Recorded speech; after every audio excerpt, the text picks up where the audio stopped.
भारत के विकास की उड़ान दुनिया को अपनी बाप की संपत्ति समझने वालों की आंखों में चुभ रही है।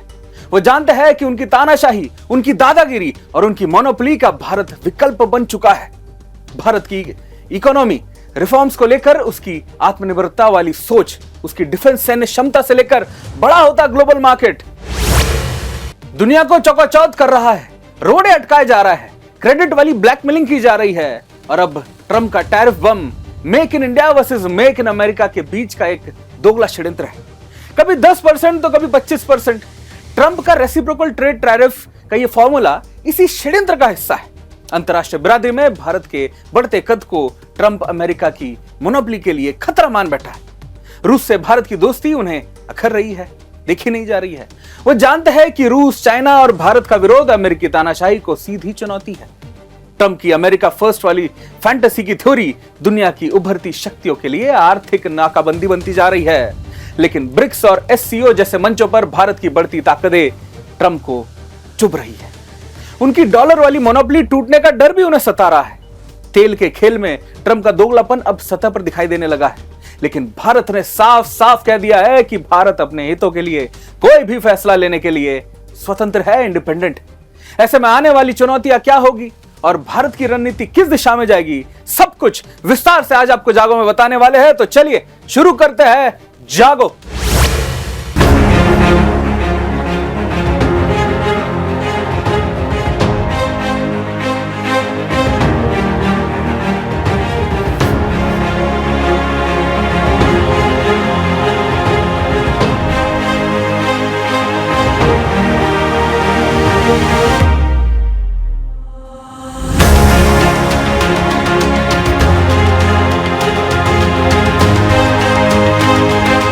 वो कहते हैं ना कि चोरी ऊपर से सीना चोरी, ट्रंप वही कर रहे हैं। इसलिए जैसे ही अमेरिका ने रूस से भारत की ओर से कच्चे तेल खरीद पर नजर टेढ़ी की तो भारत ने दो टूक कह दिया कि ये दोहरा रवैया नहीं चलने वाला।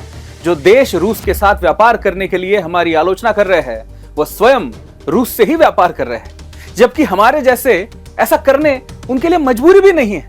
भारत ने अमेरिकी राष्ट्रपति डोनाल्ड ट्रंप को जवाब देते हुए कहा कि अमेरिका अभी भी अपने न्यूक्लियर इंडस्ट्री के लिए यूरेनियम, हेक्सोफ्लोराइड, इसके जो बाकी चीजें हैं, और व्हीकल इंडस्ट्री के लिए जो पैलेडियम और खाद और केमिकल रूस से ही आयात करता है। भारत ने कहा कि अमेरिका की आलोचना और न्यायोचित और अतार्किक है। भारत हर बड़ी अर्थव्यवस्था की तरह अपने राष्ट्रीय हित और आर्थिक सुरक्षा के लिए, रक्षा के लिए सभी आवश्यक कदम उठाएगा। यूक्रेन संघर्ष शुरू होने के बाद भारत को रूस से तेल आयात करने पर अमेरिका और यूरोपियन संघ द्वारा निशाना बनाया गया था, टारगेट किया गया था। और जबकि भारत ने यह आयात तब शुरू किया जब यूरोप ने पारंपरिक आपूर्ति को अपनी ही तरफ मोड़ लिया था। उस समय अमेरिका ने भी भारत को ऐसे आयात के लिए प्रोत्साहित किया था ताकि वैश्विक ऊर्जा बाजार स्थिर रहे। अमेरिका को करारा जवाब देते हुए विदेश मंत्रालय ने यह भी कहा कि भारत का तेल आयात पूरी तरह से घरेलू उपभोक्ताओं यानी डोमेस्टिक यूज और उसको सस्ती और स्थिर ऊर्जा। दोस्तों, भारत का यह जवाब अपेक्षित है। भारत पर जो खोखले आरोप अमेरिका ने लगाए हैं उसे जानकर आपको भारत का पक्ष बिल्कुल सटीक लगेगा। अमेरिका के राष्ट्रपति डोनाल्ड ट्रंप ने एक्स पर लिखा कि भारत रूस से भारी मात्रा में कच्चा तेल खरीद रहा है और फिर उस तेल का बड़ा हिस्सा अंतरराष्ट्रीय बाजार में ऊंचे दामों पर बेचकर भारी मुनाफा कमा रहा है। ट्रंप ने भारत पर यूक्रेन में हो रहे मानवीय त्रासदी के प्रति उदासीन रहने का भी आरोप लगाया है। ट्रंप ने कहा कि भारत को इस बात की परवाह नहीं है कि रूस युद्ध मशीन यूक्रेन में कितने लोगों को मारे गया है। ट्रंप भारत पर लगातार टिप्पणियां करते रहे हैं। बड़ी चालाकी से ट्रंप रूस के अपने व्यापारिक संबंधों को नकार जाते हैं। वो भारत को डेड इकोनॉमी तक कहे जाते हैं। वो जानबूझकर भारत की विकास यात्रा में रोड़े अटका रहे हैं और भारत के प्रति एक ग्लोबल फेक प्रोपेगेंडा खड़ा करने चाहते हैं। कुछ ही दिन पहले की बात करें तो ट्रंप ने ट्वीट करके कहा था कि भारत और रूस क्या करते हैं मैं उसकी परवाह नहीं करता। वे अपनी मृत अर्थव्यवस्था यानी डेड इकोनॉमी को एक साथ नीचे ले जा सकते हैं, मुझे इससे कोई फर्क नहीं पड़ता। हमने भारत के साथ बहुत कम व्यापार किया है, उनके टैरिफ बहुत ऊंचे हैं जो दुनिया में सबसे ऊंचे में से एक है। इसी तरह रूस और अमेरिका के बीच भी लगभग कोई व्यापार नहीं है, ऐसे वैसा ही रखा जाएगा। और जो भी चीजें हैं, जैसे रूस के असफल पूर्व राष्ट्रपति है और अभी भी खुद को राष्ट्रपति समझते हैं, उन्हें अपनी बातों पर ध्यान देने का कहा गया है। वे बहुत खतरनाक क्षेत्र में प्रवेश कर रहे हैं। ट्रंप का मोटिव क्या है? इसे बारीकी से समझेंगे, लेकिन पहले यह समझना जरूरी है कि उनकी असल समस्या क्या है, क्योंकि आए दिन तरह तरह के आरोप लगा रहे हैं। पहले कई बार उन्होंने कहा कि मैंने पाकिस्तान और भारत के बीच सीजफायर कराया था, फिर कहा कि भारत का टैरिफ सबसे ज्यादा है इसलिए हम उनसे व्यापार नहीं कर सकते, फिर उन्हें रूस और भारत के व्यापार से समस्या हो गई, कहा कि भारत डेड इकोनॉमी है। इसी बीच यह पूछे जाने पर कि क्या भारत में 20 से 25% के बीच हाई टैरिफ चुकाने वाला है, ट्रंप ने कहा कि हां, मुझे ऐसा लगता है कि भारत मित्र है, उन्होंने मेरे अनुरोध पर पाकिस्तान के साथ युद्ध समाप्त कर दिया है, वो ट्रेड डील पर भी जल्दी राजी होंगे। एक बार आप सुनिए क्या कहता है ट्रंप। मुझे ऐसा ही लगता है, भारत मेरे दोस्त हैं और वो नेता भी मेरे दोस्त हैं। और तुम जानते हो, पाकिस्तान के साथ युद्ध का अंत मेरी अपील पर हुआ था और वो बहुत अच्छा रहा और पाकिस्तान ने भी इसमें सहयोग किया।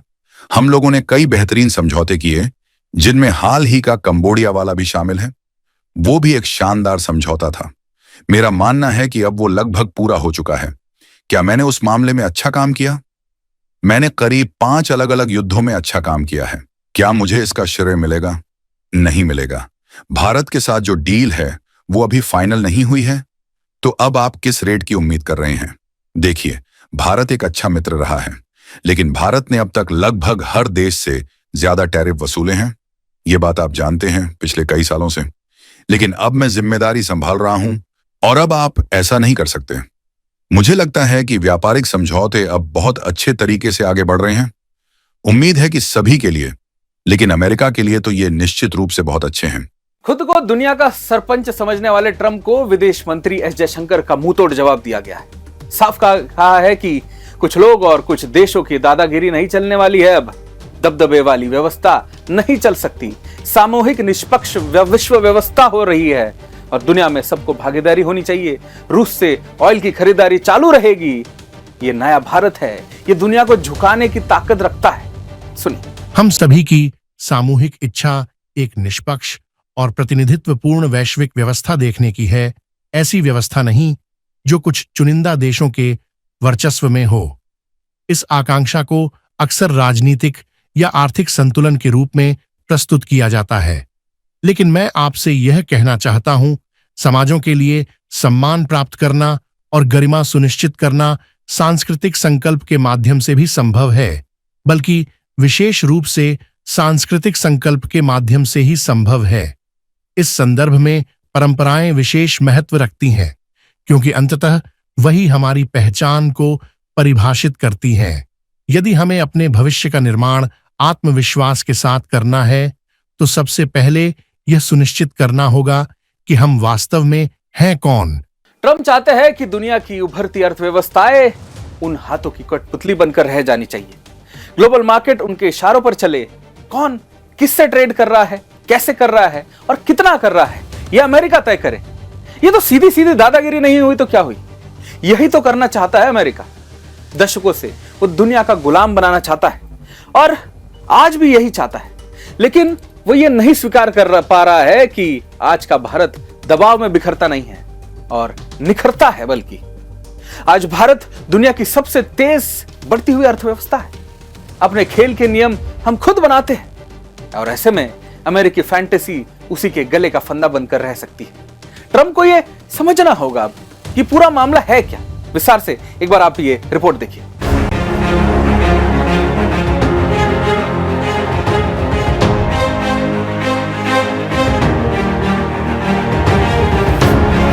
खुद को दुनिया का स्वघोषित सरपंच समझने वाले अमेरिका के राष्ट्रपति डोनाल्ड ट्रंप ने फिर से अपने चिर परिचित तानाशाही वाली भाषा में भारत को कटघरे में खड़ा करने की कोशिश की। उन्होंने बिना किसी पुख्ता तथ्य और सबूत की परवाह किए यह आरोप लगाए कि भारत रूस से सस्ता तेल खरीदकर उसे अंतर्राष्ट्रीय बाजार में महंगे दामों पर बेचकर मुनाफा कमा रहा है और यूक्रेन युद्ध में हो रही मानवीय त्रासदी पर भारत उदासीन है। ट्रंप की यह हरकत साफ दिखाती है कि वो अब केवल राजनीतिक बदले की भावना से प्रेरित होकर भारत को घेरना चाहते हैं। ये आरोप पूरी तरह झूठे, असंगत और बदले की राजनीति से भरे हुए। 25% टैरिफ लगाने की धमकी देने वाले ट्रंप को जब पता चला कि भारत झुकने वाला नहीं है, तो उन्होंने इसे एक हफ्ते के लिए पोस्टपोन कर दिया। ये साबित करता है कि ट्रंप की धमकियां सिर्फ दिखावा है, असली मकसद भारत को कमजोर बनाना है। भारत ने भी स्पष्ट किया कि वो किसी भी विदेशी दबाव में अपनी नीति नहीं बदलेगा। विदेश मंत्रालय ने ट्रंप और अमेरिका के दोगले रवैये को बेनकाब करते हुए कहा कि अमेरिका खुद रूस से तेल खरीद रहा है, लेकिन भारत को दोष देने का उसे क्या अधिकार है? यह हास्यास्पद है। फिर क्या ट्रंप को इस बात से गहरा झटका लगा कि भारत उनके दबाव में नहीं आ रहा। वो चाहते हैं कि भारत पूरी तरह अमेरिकी कंट्रोल में रहे, लेकिन भारत ने अपनी रणनीतिक, कूटनीतिक और आर्थिक आजादी की डोर कसी हुई। यही बात ट्रंप की नींद उड़ा रही है। अमेरिका के लिए रूस से तेल खरीदना ठीक है, पर भारत के लिए गलत। ये दोहरा मापदंड है जो अमेरिका की शह और राजनीतिक स्वार्थ से ज्यादा कुछ नहीं। भारत ने साफ कहा कि अगर जरूरत पड़ी तो जवाबी कदम भी उठाएंगे, पीछे नहीं हटेंगे। अमेरिका फर्स्ट की नीति भारत के बिना अधूरी। ट्रंप की धमकियों के बावजूद भारत अपनी ताकत और संकल्प के साथ खड़ा अपने हितों की रक्षा करेगा। ट्रंप की धमकियां और आरोप भारत को तोड़ नहीं सकते। उनका राजनीतिक बदला और दोगलापन दुनिया के सामने आ चुका है। भारत ने साफ कर दिया है कि वो अपने फैसलों में कोई समझौता नहीं करेगा। अमेरिका की ये मानसिकता न तो भारत को डरा पाएगी और न ही झुका पाएगी। ट्रंप जैसे नेताओं की नाकामी इसका प्रमाण है। Bureau report, Sudarshan news. Trump के बयान भारत के विपक्षी बयान बहादुरों को खूब रासा रहे हैं। वो इन बयानों को सरकार के विरोध का टूल बता रहे हैं। चाहे पाकिस्तान के साथ सीजफायर का झूठ हो या डेड इकोनॉमी वाला फेक नैरेटिव, इस बहाने विपक्ष सरकार की विदेश नीति को कटघरे में खड़ा कर रहा है। लेकिन सरकार फ्रंट फुट पर डील कर रही है। सरकार अमेरिकी राष्ट्रपति के फेक एजेंडे का खुलकर जवाब दे रही है। केंद्रीय मंत्री पीयूष गोयल ने संसद में जोर देकर कहा कि किसी भी व्यापार समझौते पर सहमति तभी होगी जब भारत की राष्ट्रीय हितों से समझौता नहीं किया जाएगा। उन्होंने कहा कि हम राष्ट्रीय हितों की रक्षा के लिए सभी जरूरी कदम उठा रहे हैं। भारत अमेरिका ट्रेड डील में एक बड़ी बाधा है कि ट्रंप चाहते हैं कि भारत अपने कृषि और डेयरी क्षेत्रों को खोले, जो आर्थिक और राजनीतिक रूप से संवेदनशील है। भारत ने अपनी ओर से कहा कि ये दोनों क्षेत्र व्यापार वार्ता के लिए उपयुक्त नहीं है। सरकार हमारे किसानों, श्रमिकों, एंटरप्रेन्योर्स, उद्यमी, निर्यातकों, सूक्ष्म, लघु और मध्यम उद्योगों और उद्योग जगत के सभी हितधारकों के कल्याण की रक्षा और संवर्धन को सर्वोच्च महत्व देती है। हम अपने राष्ट्रीय हितों को सुरक्षित करने और आगे बढ़ाने के लिए सभी आवश्यक कदम उठाएंगे। मात्र एक दशक से भी कम समय में भारत फ्रैजाइल 5 अर्थव्यवस्थाओं में से निकलकर दुनिया की सबसे तेजी से बढ़ती प्रमुख अर्थव्यवस्था बन गया है। हम अपने रिफॉर्म्स और अपने किसानों, एमएसएमई और उद्यमियों की कड़ी मेहनत के बल पर 11वीं सबसे बड़ी अर्थव्यवस्था से शीर्ष 5 अर्थव्यवस्थाओं में से एक बन गए हैं। यह भी अपेक्षित है कि हम कुछ ही वर्षों में तीसरी सबसे बड़ी अर्थव्यवस्था बन जाएंगे। संरक्षणवादी होती दुनिया में भारत ने संयुक्त अरब अमीरात, यूएई, यूके, ऑस्ट्रेलिया और एफ्टा देशों के साथ पारस्परिक रूप से लाभकारी व्यापार समझौते किए हैं। हम अन्य देशों के साथ भी इसी तरह के व्यापार समझौते करने के लिए प्रतिबद्ध हैं। अपने मेक इन अमेरिका मिशन को लेकर ट्रंप कुछ ज्यादा ही डेस्परेट हो चुके हैं। उनकी अमेरिका फर्स्ट की नीति की दूरबीन से सारी दुनिया उन्हें बौनी दिखाई देती है। मोदी के वर्ल्ड लीडर और ऑरा उन्हें परेशान करता नजर आ रहा है शायद, और अमेरिकी मोनोपोली के लिए उन्हें भारत खतरा नजर आने लगा है। उन्होंने पाकिस्तान की पिटाई और हार की भी हाईजैक करने की कोशिश की, और अब वो टैरिफ वाला डर इसको दुनिया को दिखाकर पूरी दुनिया को ब्लैकमेल करना चाहते हैं। लेकिन आज हम ट्रंप के झूठ का बुलबुला फोड़ने वाले हैं। चलिए अब आप इस रिपोर्ट के माध्यम से समझिए क्या उनके मन में है।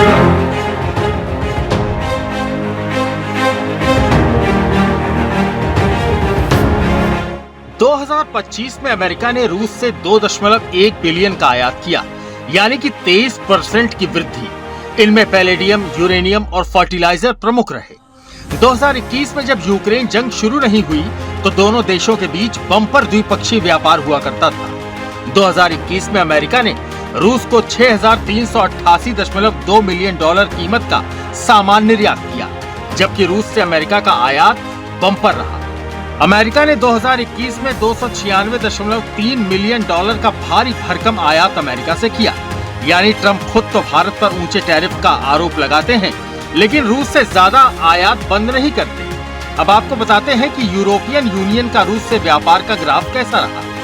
अमेरिका की तरह यूरोपियन यूनियन भी भारत को रूस से कच्चे तेल का आयात न करने की सलाह देता है, लेकिन यूरोपियन यूनियन अपनी जरूरतों के लिए रूस से ईंधन, लोहा, स्टील, केमिकल प्रोडक्ट, फर्टिलाइजर, निकल और एल्युमिनियम का आयात करता रहता है।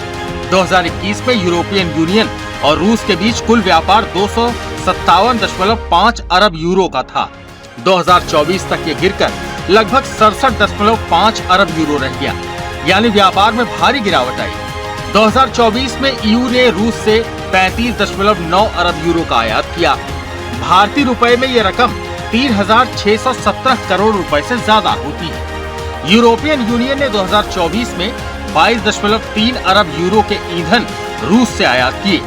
कहा जाता है कि अगर सर्दियों में यूरोपियन यूनियन रूस को ईंधन की सप्लाई न करे तो पूरा यूरोप ही जम जाए। इसके अलावा यूरोपियन यूनियन ने 2024 में रूस से 2.8 अरब यूरो से रासायनिक प्रोडक्ट और 2.6 अरब यूरो से लोहा और स्टील आयात किए।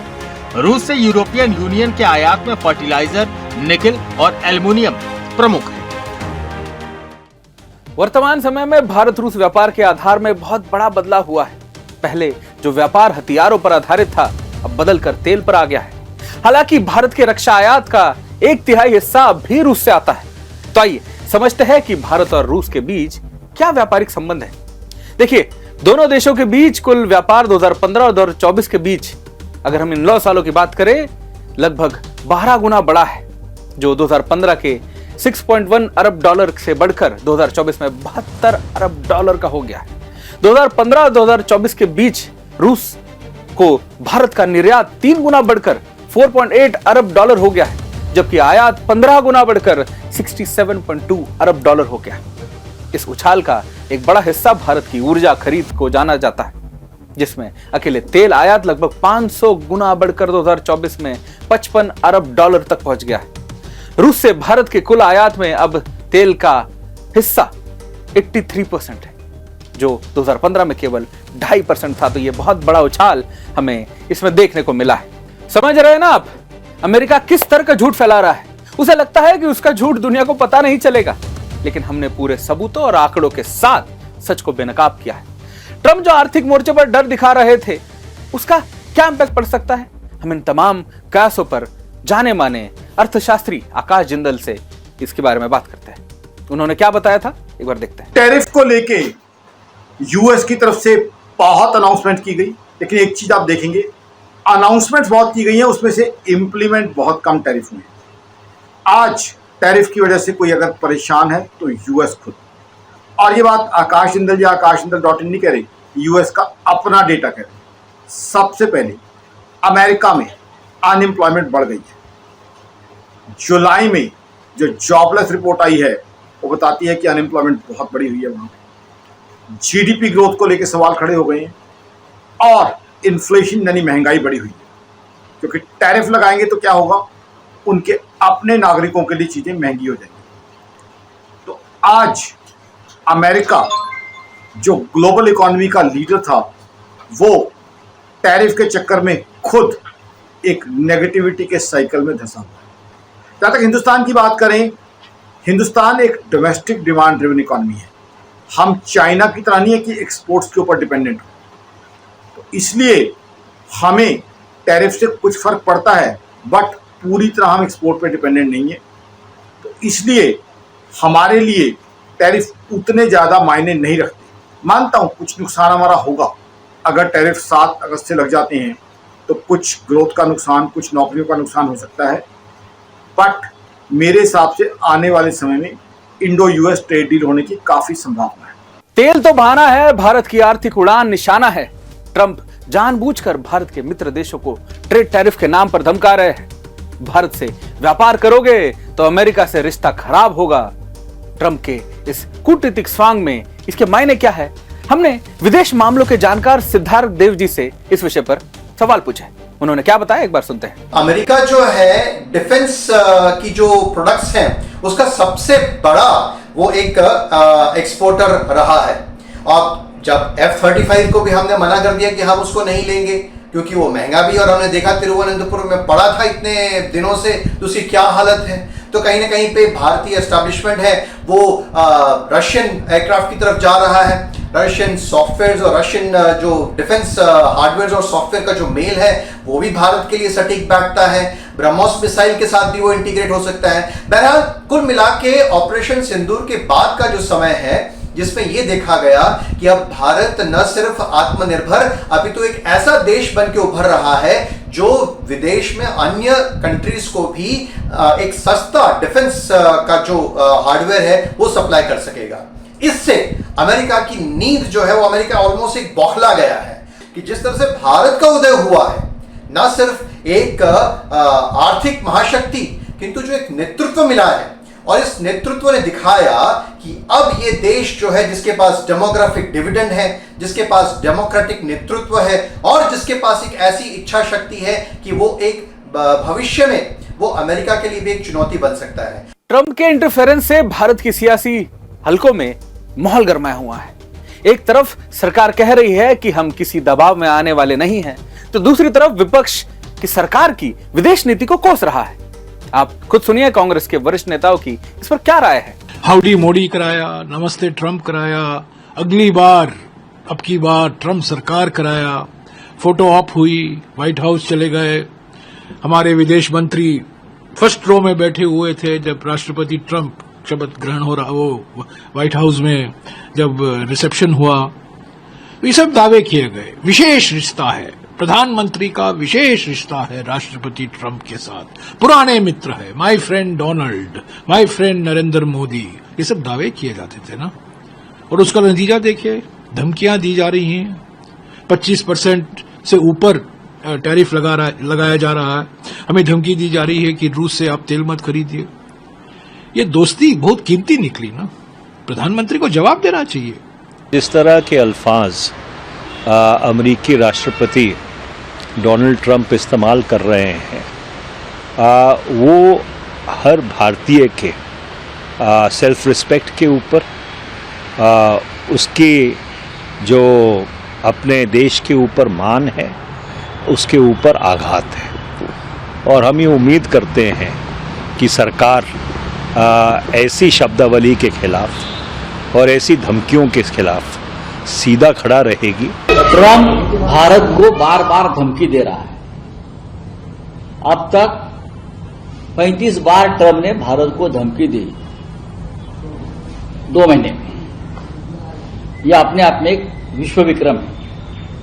एक संप्रभु देश को, हिंदुस्तान जैसे संप्रभु देश, जिस देश की लोक संख्या 140 करोड़ है, जिस देश को एक महान परंपरा है, स्वाभिमान की परंपरा है, लड़ने की परंपरा है, क्रांति की परंपरा है, और उस देश के प्रधानमंत्री नरेंद्र मोदी है जो अपने आप को बहुत मजबूत प्रधानमंत्री मानते, 56 इंच वाले, छाती वाले, ऐसे देश को प्रेसिडेंट ट्रंप इतने बार धमकी देता है, चिढ़ाता है, हमारी खिल्ली उड़ाता है, और हमारे प्रधानमंत्री और उनकी सरकार ट्रंप के बारे में एक शब्द मुंह से निकालने को तैयार नहीं। कुल मिलाकर विपक्ष के नेता भारत की आर्थिक ग्रोथ को लेकर पूरी तरह आश्वस्त है, लेकिन इसी बहाने वो सरकार को घेर भी रहे हैं। लेकिन नेता विपक्ष ने तो विरोध के नाम पर मर्यादा की सीमा रेखा लांघ दी है। कहा था, सही कहा था ट्रंप ने, भारत एक डेड इकोनॉमी ही तो है। वो सही कह रहे हैं। मेरा मतलब है, कौन नहीं जानता, प्रधानमंत्री और वित्त मंत्री को छोड़कर सबको पता है कि भारतीय अर्थव्यवस्था एक मरी हुई अर्थव्यवस्था है। मुझे खुशी है कि राष्ट्रपति ट्रंप ने एक सच्चाई कही है। क्या बात कर रहे हैं आप? आप ये सवाल क्यों पूछ रहे हैं? ये एक मरी हुई अर्थव्यवस्था है। क्या आप लोग इससे अनजान हैं? भारतीय अर्थव्यवस्था कर्ज में डूबी हुई, उलझन में फंसी हुई। भारतीय अर्थव्यवस्था एक कर्ज आधारित डेड अर्थव्यवस्था है। दोस्तों, इन सब के बीच देश के प्रधानमंत्री नरेंद्र मोदी जी ने कहा कि पूरी दुनिया आर्थिक संकट का सामना कर रही है। सभी देश अपने हितों पर फोकस कर रहे हैं। ऐसे में भारत भी अपने आर्थिक हितों को लेकर सजग है, स्वतंत्र है। हमारी देश की आर्थिक सुरक्षा हमारी सबसे बड़ी जिम्मेदारी है। आज दुनिया की अर्थव्यवस्था कई आशंकाओं से गुजर रही है। अस्थिरता का माहौल है। ऐसे में दुनिया के देश अपने अपने हितों पर फोकस कर रहे हैं, अपने अपने देश के हितों पर ध्यान केंद्रित कर रहे हैं। भारत भी दुनिया की तीसरी सबसे बड़ी अर्थव्यवस्था बनने जा रहा है। इसलिए भारत को भी अपने आर्थिक हितों को लेकर सजग रहना ही है। हमारे किसान, हमारे लघु उद्योग, हमारे नौजवानों के रोजगार, इनका हित हमारे लिए सर्वोपरि है।